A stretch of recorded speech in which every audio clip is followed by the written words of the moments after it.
we have had just an embarrassment of riches with the kinds of attendance to the Botticelli exhibition. But you should tell your friends that as of 9 p.m. on April 5th, it will be done. And I think that we're going to put out some things sort of, when it gets to be the last week, to try to focus on that. Because so many people said they would like to see it, but we realized that today is the 14th. And when it ends the 5th, we've already sold out over a week ago all the soft-covered catalogs and all this, even the signed soft-covered catalogs. That's 500 books just about, plus hardcovers that Mary Grace is now selling very successfully. And that's a nice indicator of success. We had an op-ed in the Richmond paper. We've had 3 stories out of the Richmond paper. We had an op-ed last week from a fellow who's come down and seen the show, and he had the audacity to say that the Botticelli show was the greatest art exhibition ever organized in the Commonwealth of Virginia.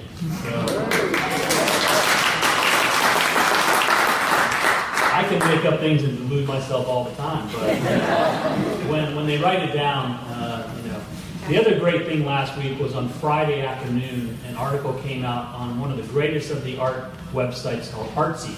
I don't know if you all read this, but so far now we've been on them all. ArtNet News, Bluin, ArtFix Daily, Arts Daily, now Artsy. That's besides a feature story in the Wall Street Journal.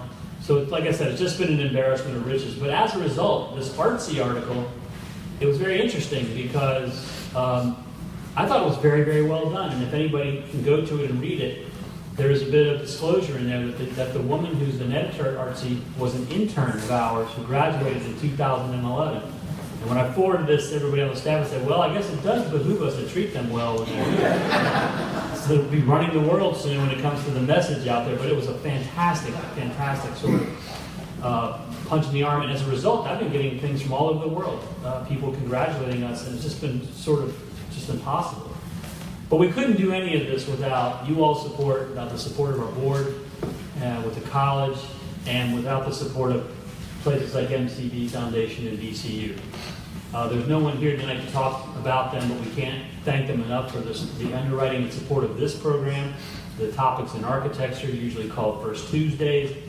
You'll realize this is the third Tuesday, and there's another program on Thursday called the Third Thursday, where John Spike will be speaking again about Botticelli and his friends and contemporaries in painting. We've taken to streaming these programs over Facebook Live. Sometimes there's over 100 people watching us, and you can also save them up and watch them again, or at a different time. But there are people that are watching them live, so we appreciate that. I can safely say that now all the documents have been signed, and Cesar Pelli is going to be the architect of the new museum.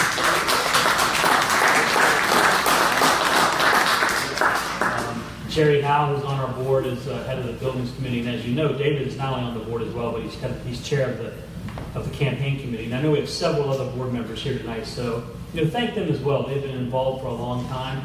Thank the staff.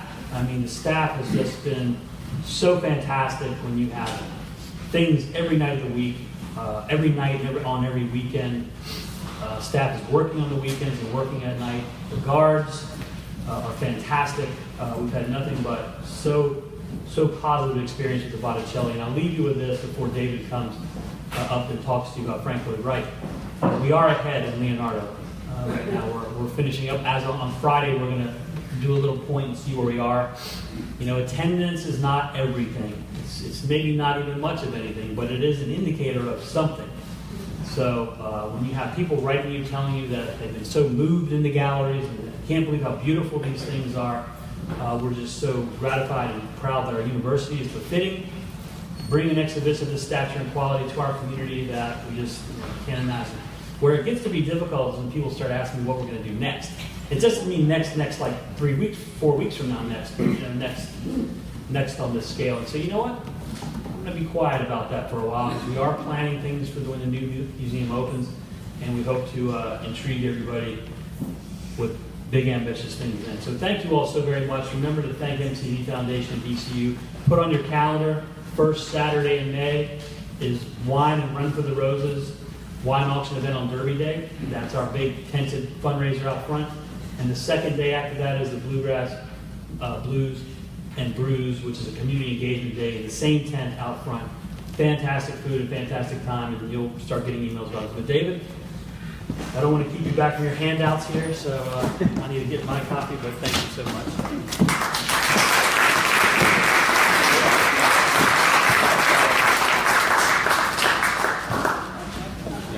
Well, good evening, everybody. As I usually do, Sarah Gunn, can you hear me in the back? Yeah. All right, great. I always like to check in. She's my sound check technician. Anyway, welcome to this spring's second lecture in our Selected Topics in Architecture series. We do this every spring. As I mentioned last month, we're going to do a sequence of 2 lectures now, tonight and then again next month, on the influence of Frank Lloyd Wright.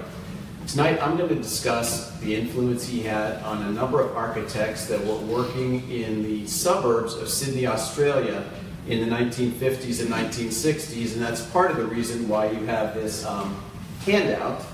You might want to refer to that a little bit later as we start going through some works.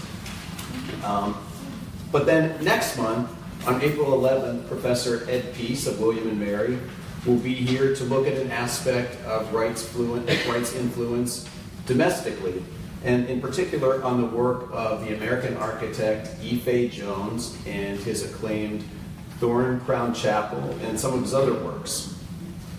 Well, I can tell you, while we were developing the program for this spring, Ed and I decided on this sequence of Wright, but I think we maybe forgot just one item in the sequence. Maybe we should have squeezed in a third Wright lecture, and that lecture would have been just a refresher course on who Frank Lloyd Wright was and why it's important to these topics that Ed and I decided to bring forward to you all.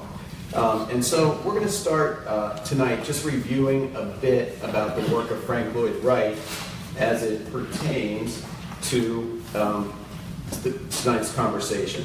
And who knows, Ed may take you through a few of his different projects in advance of his full discussion next month on April 11th. So anyway, Frank Lloyd Wright, as some of you know, was born in the 19th century. He was born in 1867 in Wisconsin, and he died at the age of 91 in 1959. He had a very long and productive career, and really is regarded as just about the most important American architect of all time. His well-known projects include a variety of institutional buildings. You're looking at some of them here. The Johnson Wax Building in Racine, Wisconsin. Of course, the Guggenheim Museum in Manhattan. Unity Temple in Chicago. These are some of his institutional projects, but he also was productive in the realm of residential architecture over the course of 7 decades. His first individual projects started in the early 1890s, and he was still putting pen to paper for residential projects when he died in 1959, and some of those projects weren't even fully completed until after his death. He started his work in the Chicago firm of Adler & Sullivan. That was Louis Sullivan's firm. And he always in later times called Louis Sullivan his Liebermeister, his great teacher. He spent 5 years at Adler & Sullivan before striking out on his own in 1893, and he began to develop his own ideas about architecture, and in particular about residential architecture. So one of his earliest projects was the Winslow House in suburban Chicago. And he described that as his first prairie-style house. And so to get us started with tonight's discussion, I wanted to just read you a paragraph from a book by John Sargent on Wright's residential projects. And this really will flow nicely into our later discussion. So here's what Sargent wrote. The dwelling of the 20th century would be a very different matter without the work of Wright. The prairie houses countered the maelstrom of social and technological change in America before the First World War by emphasizing rootedness and the security of hearth and family. They did this with a platform and imagery which both shocked taste of the day and became an important component of the ethos of modern architecture. They possess an alluring blend of monumentality engineering skill, and reflections of Japanese architecture and the arts and crafts movement. The Usonian houses endeavored to realize similar goals for the smaller budgets and much changed conditions of the time of the Second World War. So we're going to walk through a sequence of these prairie houses and then roll into some of these Usonian houses, just to give you a flavor of what Wright was doing and how that impact was resonating in places like Australia. So Wright had a number of guidelines he used in designing houses, stemming from his ideas that architecture of shelter should be organic, and it also should be individual. He was not going to be the person who put up a cookie-cutter block of houses that all looked the same. He was certainly not going to be the architect of a place like Levittown. He wanted architecture to grow from its site, but he also wanted it to have a quiet profile, especially residences. For Wright, roofs should have gentle slopes with broad overhangs. Materials should be natural, should be used in a way that stressed its natural origins, and all aspects of the house should be integrated as a whole. So every house, to him, all the pieces and components were very tightly woven together into a complete work of art. So Winslow House, which we looked at on the previous slide, was a first step, but in opposition to Wright's own proclamations, many Wright scholars consider this house, the Willits House, to be his first true prairie-style house. Well, the Darwin Martin House in Buffalo is considered to be one of his great works. Here, Wright begins to blur the distinction between interior and exterior space, and that really became one of the hallmarks of his residential design work. Roby House. Anybody visited Roby House in the room? As you all know, it basically sits on the campus of the University of Chicago, which is in and of itself a great collection of architecture, modern architecture, and also some revival architecture. It's really one of his finest early prairie-style houses. You can see here the windows in long bands, which became one of his trademarks. You can see these long, low, flat roofs. And generally speaking, even though this is a 3-story house, it's a low profile in the neighborhood. Taliesin in Spring Green, Wisconsin, was Wright's own residence and also the site of his first architectural school. Here, Wright invited architectural fellows to study alongside him, to work with him on projects that came through his practice. It was really sort of a apprenticeship type operation, and that's something he worked on. That's a scheme he worked with throughout his career once he got this thing started in Spring Green. How many people have been to Falling Water? Good. That one's close by. You've got to get to that one if you haven't been there. One of his most iconic works, almost at one with nature. It sits there elevated and perched right above that waterfall in the Bear Run stream, deep in the forest in a beautiful western Pennsylvania setting. So Wright had Taliesin in Spring Green, Wisconsin, and in 1937, he bought the land in 1935, but by 1937 he was creating a second school, so to speak, in Scottsdale, Arizona, called it Taliesin West. And here, what's interesting about this building, and this may not be the greatest photograph to show it, this building really sort of emerges out of the landscape. It is very much at one with that desert landscape that it's sited in. So as the country struggled through the Depression and the lead up to World War II, Wright began to see the need for making this innovative and artistic shelter maybe a bit more affordable to people of more limited means. Remember, he's working, a good chunk of his career is running in the 20s and 30s, and that is a rough time, a rough economic time in America, not to mention around the world. But for an architect who's looking for commissions, this was not a decade or a decade and a half when a lot of people were building houses. And so he called these things Usonian houses. He was deeply dedicated to making architecture more affordable in his final decades of his life. And he really was attempting to bring forth all of this organic spirit on a more limited budget. And so we're looking here at one of the corners of the Jacobs House. in Madison, I think a really fine example of the Usonian style. Not all Usonian houses were small. This is the Rosenbaum house in Alabama. All of the houses, though, had this honesty of materials that set them apart from other architecture. As always with Wright, topography was very important in the creation of a house, and just pretty much a key determinant on what the architectural expression would ultimately be. The outdoor space around Wright's houses became increasingly linked to interior spaces as his style developed over the years. I think you can see that clearly in this house from New Jersey. Interestingly, this house, due to repeated flood risks, was moved just a couple of years ago to the site of the Crystal Bridges Museum in Arkansas.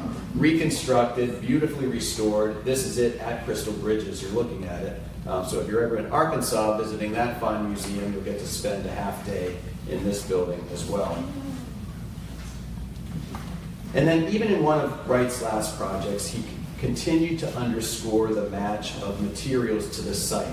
So here we are now out in the desert, in the mountains outside of Phoenix, and he's completely set aside his typical wood and brick construction and has gone with a masonry block that I think you'll agree with me is much more reflective of sort of the rock of the desert, but also in some ways the adobe that you might find in more Native American structures out in that particular area. Now, we obviously could spend weeks discussing Wright. Just wanted to give you a quick refresher before we delved into our discussion on his influence on the work in Australia. I wanted to be sure we remembered what flavor his influence might take. So now let's move on to Australia. So here we are looking at Australia. After several decades of rising nationalism, the 6 colonies of the Australian continent joined together on January 1st, 1901. So before that, 6 separate colonies. The beginning of the 20th century, we had a new country on that continent in the South Pacific. And with unification, there was a real urgency to begin to more crisply define a culture that was quote-unquote Australian. Many architectural practitioners believed that the new country was mired in a repeating sequence of revivalism, of eclecticism, really uncertain of what direction to take for the future. And so in an effort to confront that situation, Australian architects and builders were in constant surveillance of international developments in the field to better understand what the architectural advances were that were taking place around the world. So what did they look to? Foreign publications were an important source of information, but increasingly architects sought information directly from colleagues who had been exposed to this work through overseas travel, personal overseas travel. The quest for an Australian architecture was part of the new country's efforts to define just what exactly it meant to be Australian. The country had many similarities to the United States. So, colonial past, its limited history, a vast geography, abundant natural resources. But it didn't want to be America Part 2. It wanted to chart its own course and be recognized as a unique place on the world stage. And really, architecture, as you might imagine, as you're building a country, was intended to be part of the national definition. So what were they looking for? The new Australian style for residential architecture was expected to exhibit a fresh and modern sensibility. After all, this is a young country coming of age, really, in the 20th century, but should also reflect key values and conditions that were considered to be Australian. So the style that was sought was expected to sit comfortably in a natural setting. Remember, this is a vast continent with really the population concentrated in 2 cities, in Sydney and Melbourne, and then really, aside from a few smaller cities around the continent at that point in time, it was a vast open space. So it needed to sit well in a natural setting, and it needed to also have features that both took advantage of the climate but mitigated some of the impacts of the climate, like that relentless southern sun that Australia is so famous for. So Australians gave significant attention to European modernism in the interwar years and after the end of World War II. A number of young architects worked abroad in Europe following their early architectural training in Australia and were exposed to that ongoing conversation about functionalism and the evolution of what came to be known as the international style. And I'm sure some of you were here a couple of years ago. We had a good long conversation about the international style and how modernism developed in America. So here's a couple of the key buildings. So when these architects returned to Australia, the experiences informed their own stylistic development. But in general, I have to say they weren't dogmatic in their reference to European design themes. A couple of key teachers of architecture in Australia, Sidney Anker and Robin Boyd, were talking modern architecture all the time. There were others.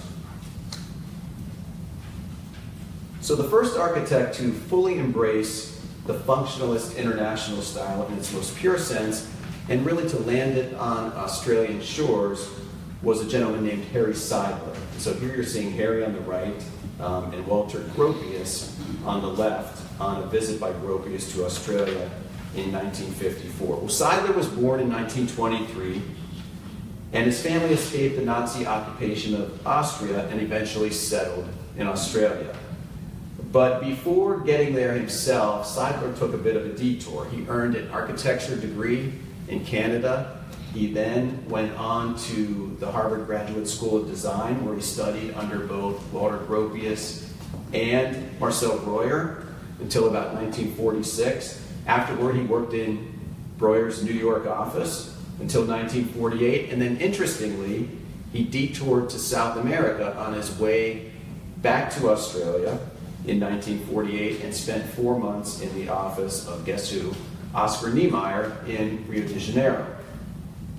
So with this full education in the methods of the Bauhaus from the masters, Gropius and Breuer, and a refinement of his modern sensibilities through work experience with both Breuer and Niemeyer, Seidler brought to Australia a refined and informed modern aesthetic. So upon arrival in Sydney, he was given 3 quick commissions by his family to build houses for them on a compound in suburban Sydney in an area called Warunga. Really, together they represent the purest distillation of Bauhaus principles and the strong influence of Breuer. I think you'll see that as we take a look at these next few images. So in rapid succession, he designed the Rose Seidler house for his mother in 1948. And then the Rose House for his brother Marcel in 1949, and the Marcus Seidler house for his uncle, also in 1949. Once built, these houses were an immediate sensation. People came from all around and trampled the grounds on the weekend just to get a look at these 3 houses clustered so closely together. The Rose Seidler house, the first one we looked at, was given the Solman Prize, which is the most prestigious prize in architecture at the time in Australia, and it quickly became an icon. Well, one of the reasons that Seidler's important, and I think you're not seeing any Frank Lloyd Wright in his work, and this is sort of the good counterpoint I wanted to highlight for you. One of the reasons why Seidler is important is that his houses sparked a broadening of the discussion around what exactly constituted an architecture that was, quote-unquote, Australian. While the residential designs of other modernists had typically been married very carefully to the landscape, Seidler's houses were viewed by some as having an awkward and a somewhat unnatural relationship with their sites. And so some architects, while fully aware of what was going on in Europe, began to move decidedly away from the more generic internationalism and gradually embraced an aesthetic that was more regional and organic in its roots and clearly derivative of Frank Lloyd Wright. So a group of architects, we're going to talk about these 3 tonight, followed similar paths, and Robin Boyd, that noted architect, author, and critic that I talked about earlier, retrospectively labeled their collective efforts as the Sydney School in an article he wrote for the June 1967 issue of Architecture Australia. Recognizing a confluence of individual approaches to residential architecture in Greater Sydney in the 1950s and 1960s. So in Boyd's mind, the Sydney School approach to architecture was not specifically Wrightian, but rather it embraced a more traditionalist and organic approach to aesthetics, characterized by pronounced use of brick, of timber, and other natural materials. The reality was, though, even though Boyd said they weren't trying to be Wrightian, the reality was that many of the architects that fell into the category of Boyd's Sydney School were captivated by Wright's approach and the remarkable fit that it had to the Australian question. So like I said, today we're going to focus on these three architects. They all fit into Boyd's Sydney School definition. Their work, I think you'll find and agree with me, suggests the strong influence of Wright. Peter Muller, our first architect, arrived at Wright's doorstep without having studied Wright specifically, so he claims, and I actually had some email correspondence back and forth with him. I actually find it impossible to believe that he was not fully aware of what Wright was doing. You be the judge for yourself as we go through his work. He claims he barely knew the man. Bruce Ricard and Neville Grusman, among many others, were more vocal in their embrace of Wright's theories and styles, although each of them brought a new interpretation of Wright to their work. And I think well, you'll see that pretty clearly as we get to their work as well. So first on to Peter Muller. He was born in Adelaide in 1927 and graduated from the architecture program at the university there in 1948. He was awarded a Fulbright scholarship for studying in the United States, and he used it to earn a master's degree in architecture at Penn. Well, his first project when he returned to Australia in 1952 was this house, the Audette House, in the Sydney suburb of Castlecrag. So get your map out and see where that is. Castlecrag was a whole environment that had been developed by a couple, Walter Burley Griffin and Marion Mahoney Griffin, who had both been very close deputies and assistants to Frank Lloyd Wright in America. Everyone had run-ins who ever worked with Frank Lloyd Wright. And eventually, their relationship with Wright became strained as well. And on a whim, they decided to enter into the contest to plan the new capital for Australia. Sydney wanted to be the capital. Melbourne wanted to be the capital. The compromise was, okay, we'll build a new capital city. It's an international competition. Walter Burley Griffin and Marion Mahoney Griffin enter. They're selected as the winners. So they come to Australia in the early, I think around 1911, and stay for about 25 years, basically. But one of their projects was to develop this new community north of Sydney in Castlecrag, and so this happens to be, surprisingly and coincidentally, where Muller builds his first house. In keeping with the overall spirit of Castlecrag, the house was constructed of natural materials. Muller had hoped to use rustic stone veneer for some of the building, but the client eventually decided it was too expensive. If you look at all the work that the Griffins had done in Castlecrag, they're heavy, heavy stone buildings. So as an alternative, and you can see it, I think, a little bit, Muller came up with this particular treatment of brick where he allowed the mortar to sort of bleed out from the joints, and that was his equivalence of sort of a rocky surface. Muller's design for the house grew from the form he envisioned for the living room, which he conceived as a space within a truss. And I think you can see that right there. That is the living room. The same angularity on both sides. So this house is characterized by overhanging flat roofs, sounds familiar, large windows oriented to maximize light from the north, and views to the middle harbor. It kind of sat up a little bit on a hill, and as you can see on that map, and if ever any of you have been to Sydney, Sydney is this great harbor with all these little fingers that go everywhere, little hills that go up and down between them, and the houses are always sort of stacked up. That's what Castlecrag was as well. And so many of the houses would be sited in that suburb and other suburbs so that they could have a view of the water. This was no exception. Overall, the Audet House conveyed, I think, a strong Wrightian influence. In fact, to me, these two buildings seem nearly identical.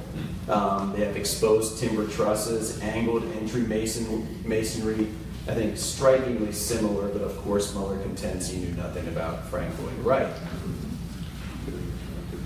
This is the rear view of the Audet House. This is looking up from the garage level towards the front entryway. And this, interestingly, I thought this was an interesting counterpoint to bring in.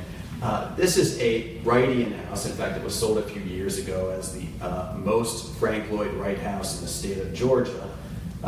This is a house built in 1960 by Robert Greene, who had studied with Wright at Taliesin. And so he came back.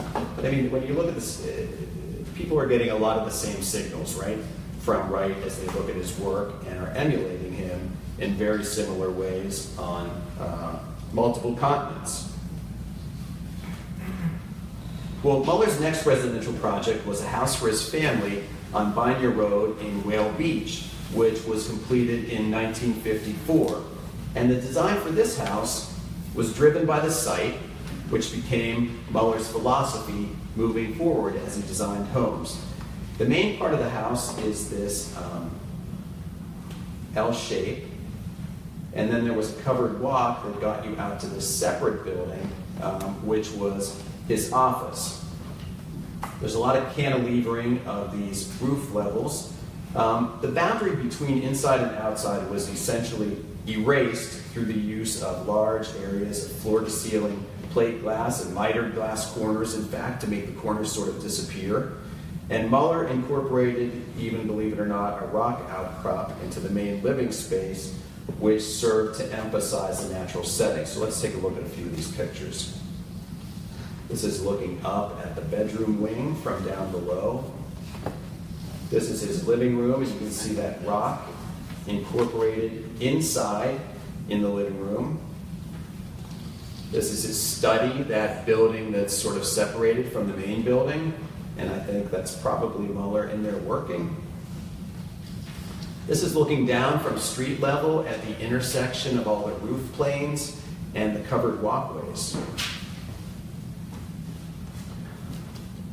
Well, following Muller's Whale Beach house, he was hired by a client to design another house on Banya Road. And once again, Muller responded to the site. He carefully fit a cruciform plan on the narrow lot. Cruciform plans were very much a Wrightian trope. And once again, he was maximizing the views of the water below. So brick, timber, and glass were the main building materials. Lighting was increased to the interior spaces through the use of clerestories that often mark the intersections between different wings and crossings of different parts of the house. The clerestories were incorporated into the main living spaces. That resulted in higher ceilings in parts of the building, and then the bedrooms and the private areas tended to have the smaller or the lower ceilings. So the pair of houses on Banya Road were widely noted at their time of construction. Architecture and Arts, we're looking at it here. A Melbourne-based architecture magazine published a story on Muller's work in December of 1955, putting one of his commercial designs on its cover. And the magazine provided a preface to his drawings. And let me just quote what they said. Mr. Muller, whose work is in the style of famed 87-year-old American architect Frank Lloyd Wright, is the second architect to interpret organic architecture in its true sense in Australia. The first was the late Walter Burley Griffin. Well, although intended to be a compliment, Muller saw the editor's note as suggesting that he was just a copyist of Frank Lloyd Wright and decided to seek a direct evaluation from Wright himself. And so he sent a copy of the magazine to Wright, and he received a response from him dated March 20th, 1956. And here's the letter. Muller actually shared this letter with me. And his short letter, Wright's short letter said, "My dear Peter Muller, your modern schemes are interesting. I hope to see them put into effect. While I have no present intention of reaching Australia, I do contemplate a trip to Japan sometime this year. If you ever come this way, we will be happy to have you come and see us. Meantime, good luck." Interestingly, Muller considered Wright's response as having vindicated his efforts and validated his self-styled independence, I think, but the fact remained that Muller's work closely paralleled that of Mr. Wright. There's a great book that was compiled by a graduate student in Australia. I can tell you, not to tell you the sad story of research, finding pictures, finding information on this group of architects from the other side of the globe, and searching through the few libraries that have anything was a real difficult endeavor. But Mr. Muller was actually very helpful in giving me some good information. There are a lot of interesting pictures in this book. You can probably see it online if you're interested. There are a lot of great pictures of his works, and it just is a page turner, page after page. You're thinking of Frank Lloyd Wright. So Bruce Ricard, our second architect for tonight, was born in Sydney in 1929, graduated from the architecture program at Sydney Technical College in 1953, and worked during his time as a student in the offices of Sidney Anchor, that other noted modernist that I mentioned earlier with Robin Boyd. In 1954, he embarked on an educational journey to Europe and to the United States. He completed a landscape design course at the University College in London, and then he received a fellowship to study landscape architecture at Penn.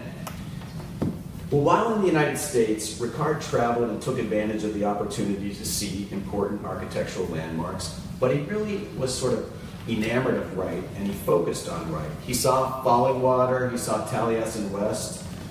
He collected slides from many of the places he visited, which he regularly showed to friends and colleagues once he returned to Australia. And really, and many sort of comment on this, his slideshows had a big impact on the careers of many in the Australian architectural community. So Ricard opened an architectural practice in Sydney in 1959, and one of the first projects he undertook was the design of a home for his family, which I'm showing you here. Located in Warrawee, the house was, I think, a testament to the impact that Wright had on Ricard's early design direction. So it's known as the Ricard House. The building, I think, has a number of physical characteristics that parallel Taliesin West and other works by Wright. I'm showing you here the main gallery, the garden room at Taliesin West, and the living room of Ricard House. The roof over the main central living space in the Ricard House rises up in a flat, elongated triangular form, similar to that drafting room at Taliesin West. Sits on a band of clerestory windows, which was something that you see again and again in Wright's work. Like many of Wright's Usonian houses, which were in fact particularly admired by Ricard, the house had a variety of roof planes that intersected and overlaid each other. And I'm showing you in sort of comparison the Alvin Miller House by Wright in Charles City, Iowa. And an abundance of glass allowed for a unity with the natural surroundings and the substantial natural light that came in. Deep roof overhangs then provided protection from the sun in the summer. So I don't know how many of you know how to read a plan, an architectural plan like this, but I'm just going to point out a few things to give you a sense for how much glass was on this building. So when you see solid lines, can people see my pointer? Okay, so when you see these solid lines, that is generally a solid wall. Here's one right here. Here's one right here. All of these other walls are some configuration of windows with mullions. And then, of course, these are floor-to-ceiling glass areas and doors opening to the outside onto a variety of terraces. So you can get the sense this is a house that is very much open to the outside.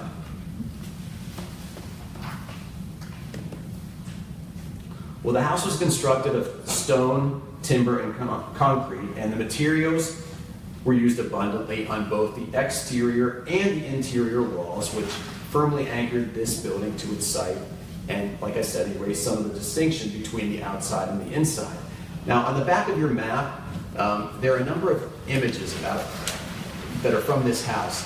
I tried to pull them up under the slide presentation, but they degraded so severely that I thought, you know what, we'll just hand out this this piece from the architectural history files of Australia. You can take a look at some of those interior shots in particular. Well, in a later reflection that highlighted his lifelong passion for landscape architecture, Ricard described his approach. I'm going to just give you a sentence or two on what he said. I care about the relationship of building to the site environment. Okay, that sounds very much like Wright.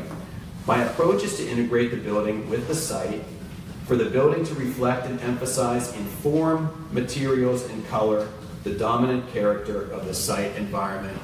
You could almost hear that sentence, that sequence of sentences coming out of Wright's mouth. And in fact, I brought a copy of a book that Wright wrote, The Natural House, in 1954. And in that book, Wright goes through all of his design principles for residential housing, for his prairie houses, for his Usonian houses, sort of subscribed to all the same tenets throughout his life. And that could have read as an architectural guidebook for these Sydney architects, particularly for someone like Bruce Ricard. Another early design by Ricard was a house in Castle Hill for John and Judy Reed. And I apologize for the clarity of this image, but their house was completed in 1963. And they, the Reeds, were captivated by the home featured in Alfred Hitchcock's movie North by Northwest, especially the interior stone walls. And they provided a series of movie stills to Ricard, and these movie stills collectively served as the starting point for his design for their house. Well, in fact, Hitchcock had wanted the house in his movie to look like it had been designed by Frank Lloyd Wright. So clearly the Reed's design sensibilities were clearly in line with Ricard's. So as you look around on the internet, there are a lot of pictures from North by Northwest, all of them of similar bad quality to blow up this large. So I apologize for that. We'll look at two more that are different angles on the living room space in the Van Dam house in North by Northwest. Well, so the Reed house is situated on the edge of a ridge, just like the house, the Van Dam house. It's organized in an L-shaped plan. So I've highlighted the interior space, which, if you didn't get it, that was exactly what I did on the Ricard house, as we looked at that as well. The main living areas are located at the intersection of the two arms, so right in here, with the longer wing facing the Blue Mountains to the west and the shorter wing oriented to the north for sunlight. So in the northern hemisphere, we orient towards the south for sunlight. In the southern hemisphere, you orient to the north for sunlight. So once again, we're seeing these clerestory windows, raising portions of the roof above the general roof line. And along with skylights, there's a lot of sunlight coming into this interior, the interior of this house. The materials used in construction include Ricard's typical palette of timber, brick, and stone. Overall, I think the building blends convincingly to its site. Here's another look at the different roof planes and the clerestory windows. Once again, I apologize for these pictures, but there just are so few available, and very few books, quite frankly, on these architects as well. And then this is a shot of the living room of the Reed house. And so you can begin to recognize not only similarities with other of Ricard's work, but similarities with some of the things that you all know about the work of Wright. And there's just a comparison. There's that interior stonework that the Reeds were so enamored of in the movie, and there they have it in their own living room. Well, in 1965, Ricard designed the Resenseff house for Wally Resenseff and his wife, who were both commercial artists working in the advertising agency world in Sydney. And the Resenseffs had bought a steep piece of land in Castle Cove, once again refer to your map, that many had considered to be unbuildable. Was characterized by large natural sandstone boulders and outcroppings of rocks. The Resenseffs were as well enamored of Ricard's work and engaged him as their architect. So this house is spread over 3 levels, constructed of brick and timber. The center level features a large cantilever deck, and typical of Ricard's work, there was a free flow between indoor and outdoor space, with the house, I think, in constant conversation with its surroundings.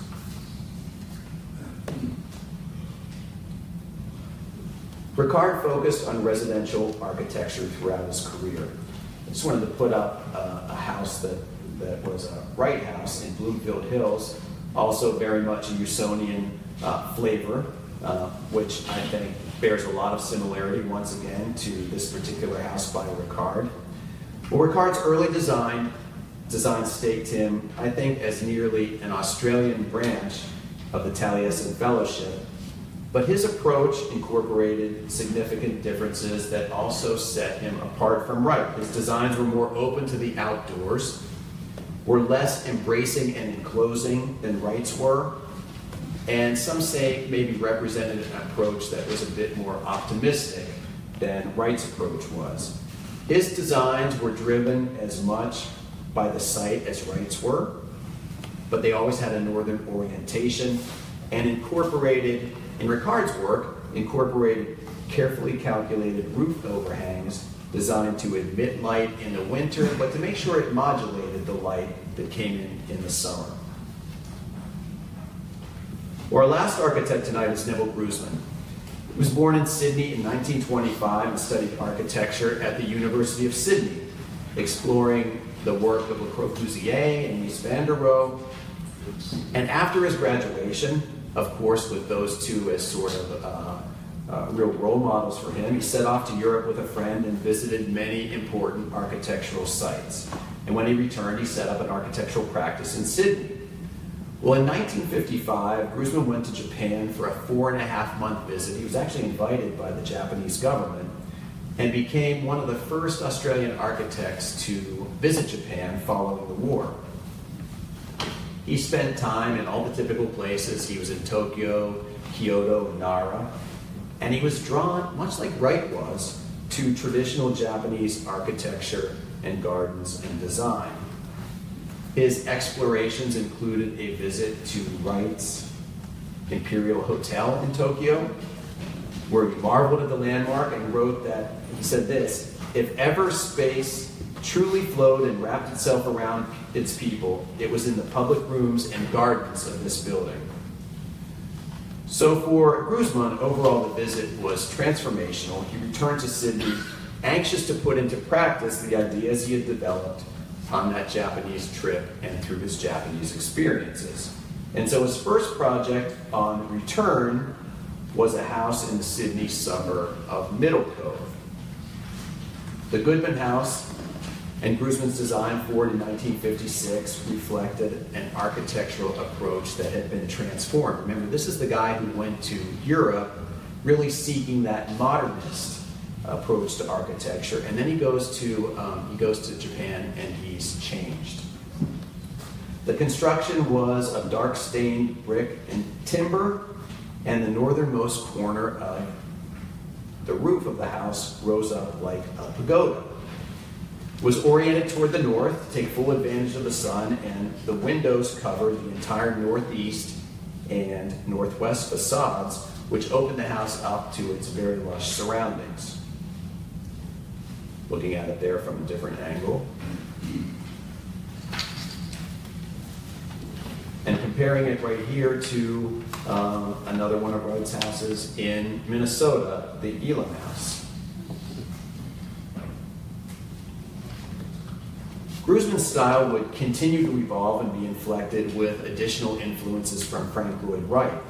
So when Bruce Ricard returned to Australia in 1958, remember it's a small community among those architects, he and Grousman, along with several others, spent 2 days going through and absorbing Ricard's slides of the work of Wright, which he'd accumulated as he traveled across America. Grousman was struck by Wright's manipulation of masses and his interplay of spatial compression and release, and he embraced the effect in his own work. And it's particularly evident in this house. We won't get to go all the way through it, but this house, the Saul's house in Mossman, was designed by Grousman in 1960. And here he incorporated a bunch of Wrightian themes, such as the pinwheel plan, where space radiates out from a double-height central living space and a central fireplace, and then repetitive stands of deep and shallow brick piers, which you can see there. Overhanging roofs, sometimes perforated with a pattern of openings. Has anybody ever visited a Wright house where you've seen in those overhanging roofs those perforations that sort of let sun in? It was very much sort of Wright's way of maybe sometime taking back what he meant when he put those big roof overhangs in. He didn't want to always block out all the sun. Sometimes he wanted to let sun in. And so just a few more pictures of the Saul's house. It's an exterior shot. This is inside in the living room as you come down the steps to a big space, and you can sort of feel how you might have been a little bit compressed as you were up the steps. You come down the steps and this space opens up for you. That's the study off a courtyard, inside the walls. Well, in 1962, Grusman convinced the Lend-Lease Corporation to give him 3 adjoining sites at the Carlingford Home Fair. Much like what was going on in America post-war, in Australia, same thing was happening. Maybe with slightly more urgency, because this was a country that was sort of building itself up from nothing. Population was expanding, housing was in real, there was a real shortage of housing. So this Carlingford Home Fair was a place where a lot of architects put up houses, and it was really experimental in what kind of house might be appropriate in the Australian landscape. Well, what Grusman wanted to do was for the Lend-Lease Corporation to allow him to experiment with the arrangement of multiple houses and the relationship between them. So he got 3 lots, and once again he deployed brick piers in both the houses and the pergolas that unified them architecturally on the site. So in this particular slide you can see some of those pergolas going back and forth, and then those strong brick piers at the end of one of the houses, kind of framing out a bit of a porch under that overhang. Well, during this period, Grusman was able to break away from his practice and make his first trip to the United States. And one of his goals for that trip was to personally experience the work of Frank Lloyd Wright. And he wrote about the impact of the experience and on his understanding of the interconnectivity of design approaches. And I want to just read you, once again, a quick little paragraph of what he said.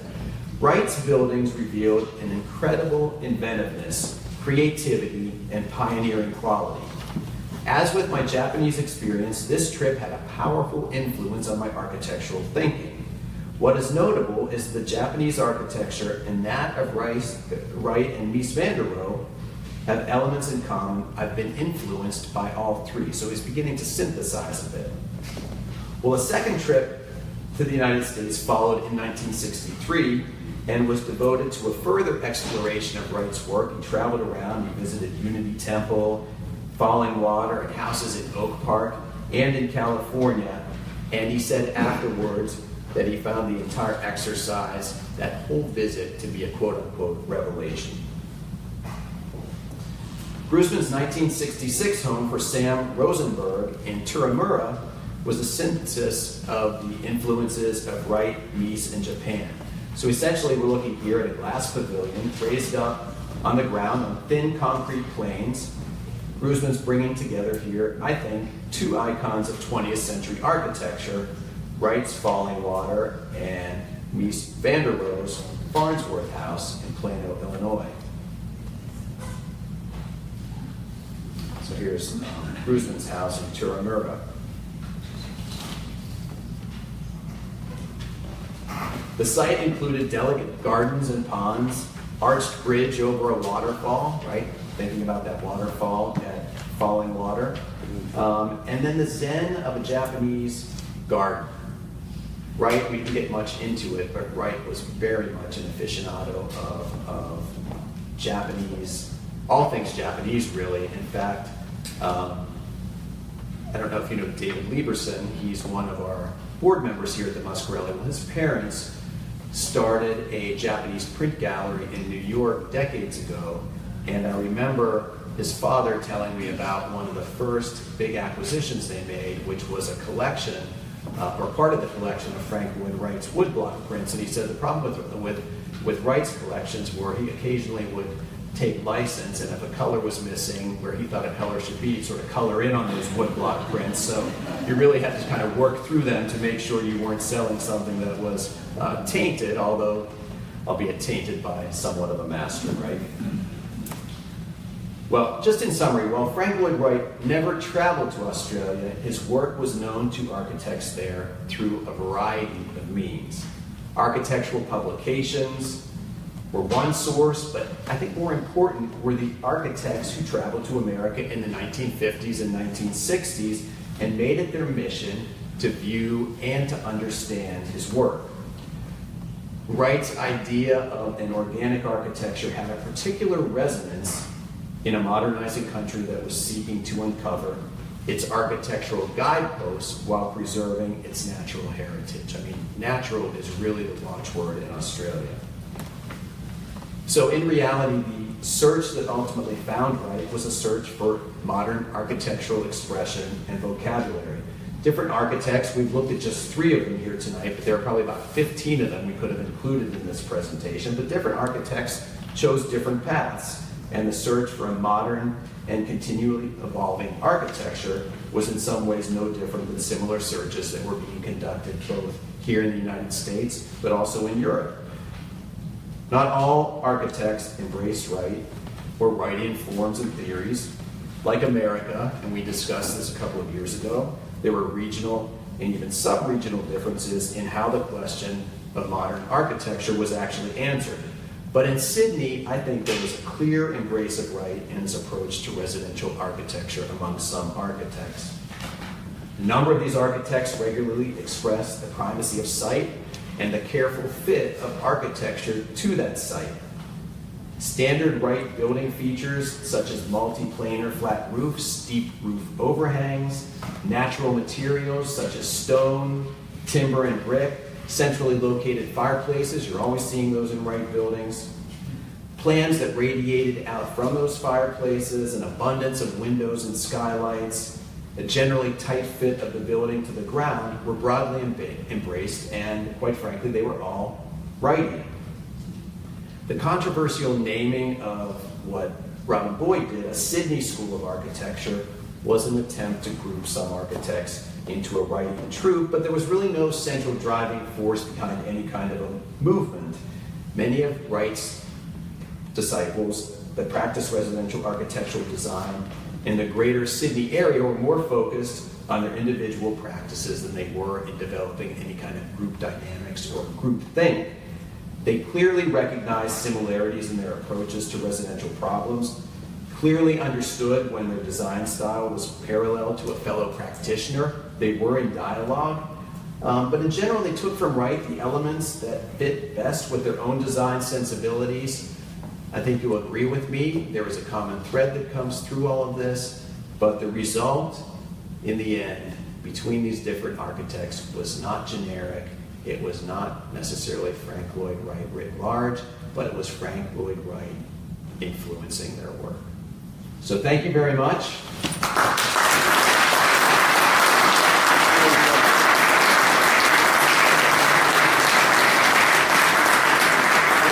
If there are any questions, we might have time for 1 or 2, or else you can come and find me afterwards. All right, I'm coming to you next, but I'm going to go to Martha Jean first. Martha Jean? I took training in a master's degree in landscape architecture. How much consciously did some of the other school with the essential incorporation of the landscape, did the architect himself take a part in developing the areas of the landscape that would definitely influence the interior of the home? I think definitely. I think when you are looking at someone who's constructing in the school of, let's say, a Frank Lloyd Wright style, you are actively considering the interior and the exterior. So we all know houses, and many of us may have built houses over time, where we find a lot. Maybe there's a house we have to get rid of before we build our new house, and we plop our house down. And then we begin to develop the outside as it wraps around the building that we've just built.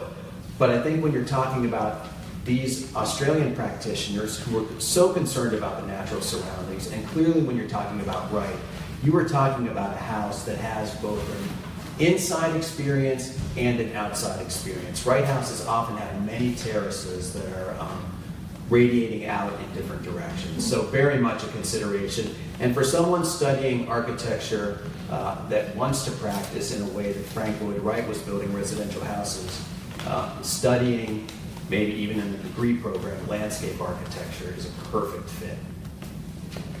John?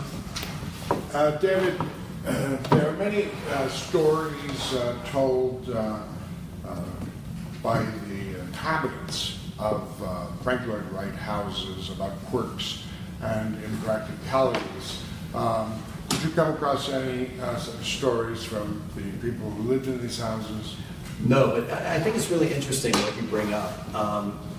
Wright is famous for having had many, many fights with his residential clients because he wanted to design the whole house. He would occasionally walk into a house that had just recently been completed and the new residents had moved in, and he would find a piece of furniture that wasn't designed by him. And immediately the fireworks would ensue. And there would be big arguments. In fact, he fell out with several of his clients permanently because of fights they had regarding things like that. And I think a lot of times what people were doing was trying to make the houses, the Wright houses, slightly more livable. Like they didn't necessarily like where he built the couch in. They wanted to maybe have a seat that was a little closer to the fireplace or a little bit further away from the fireplace, and so they would try to customize. I didn't get the sense in any of the work that I did that that was what these architects in Australia were trying to do. And if you looked at some of those interior spaces, we didn't see that many. You didn't really see many of those built-in corner couches like you would typically see in a Wright house. You know, also, I'll tell you, for those of you who have visited Wright houses, you've probably seen some of the many plywood pieces of furniture that he had strewn about these houses that he built in his own workshop. So these people are spending all this time to work with a master on developing their house, and he's building in some of the couches, and then he'll leave you with 5 plywood angular chairs, which wouldn't necessarily have been your first choice on furniture selection for the space. So I think it was different in that way, but a great question. Anything else? Well, thank you so much for being here, and please come and talk to me.